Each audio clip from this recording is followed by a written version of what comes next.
দেশের গণ্ডি পেরিয়ে টালিউডে অভিষেক হয়েছে চিত্রনায়িকা পরীমনির। গত এপ্রিলে দেবরাজ সিনহার ফেলুবকশী সিনেমার শুটিং শেষ হয়েছে, তবে এখনও বাকি আছে ডাবিং। আর তা সম্পন্ন করতেই কলকাতায় যাওয়ার কথা ছিল ঢাকাই সিনেমার আলোচিত চিত্রনায়িকা পরীমনির। দেশের চলমান অস্থিতিশীল পরিস্থিতিতে থমকে গেছে অভিনেত্রী পরীমনির ক্যারিয়ার। পরীমনির কলকাতার প্রথম সিনেমা ফেলুবকশী। খুব ভালোভাবেই কলকাতায় গিয়ে নিজের অভিনয় দক্ষতা ওপার বাংলায় সিনেমার পর্দায় তুলে ধরেছেন তিনি। কিন্তু জটিলতা তৈরি হয়েছে ডাবিং নিয়ে, কারণ নতুন এই সিনেমার সব কাজ শেষ হলেও ডাবিং এখনো শেষ হয়নি। আর এই ডাবিং এর কাজ শেষ করতে কলকাতায় আরো একবার যেতে হবে পরীমনিকে। কলকাতায় ডাবিং এর কাজ শুরু হলেও সেখানে অংশ নিতে পারেননি তিনি, তাই থমকে গেছে পরীমনির ফেলুবকশী সিনেমার কাজ।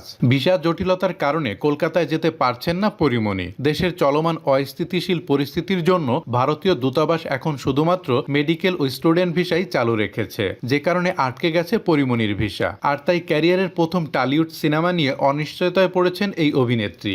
টালিউডের নতুন সিনেমা ফেলুবকশীতে 3 সেলিব্রিটিকে একসঙ্গে পর্দায় আনছেন ভারতীয় পরিচালক দেবরাজ সিনহা। থ্রিলার গল্পের এই সিনেমায় প্রধান 3 চরিত্রকে কেন্দ্র করে গল্প এগোবে, যার একটিতে অভিনয় করতে দেখা যাবে পরীমনিকে। পরীর সঙ্গে গুরুত্বপূর্ণ বাকি 2টি চরিত্র অভিনয় করতে দেখা যাবে কলকাতার মধুমিতা সরকার ও সোহম চক্রবর্তীকে।